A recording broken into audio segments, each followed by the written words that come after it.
Hey guys, wanna know how to change your profile picture and bio in Geeks4Geeks?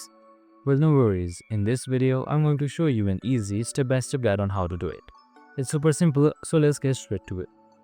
Now, first off, make sure you have Geeks4Geeks installed and logged in as well. And once you're there, on the bottom right here, you can see your profile. Now, once your profile loads, just simply scroll a little bit until you see preferences right here. And under preferences, you can see edit profile. So simply press on it, and now right here there is your basic details given. If you want to edit it, you can, and if you don't, just simply select next. And here is your personal settings. Now in order to change your profile picture, just simply select this profile icon right here. This will open up your gallery, and that's how you can change the profile picture. And scroll down until you see this sort bio right here. This is your bio, so just simply type in anything you like. And once you're there, just simply select next and then select submit, and that's it.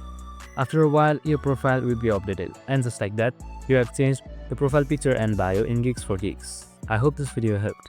If it did, make sure to like, subscribe and tune in with us for more of these videos. See you in the next one.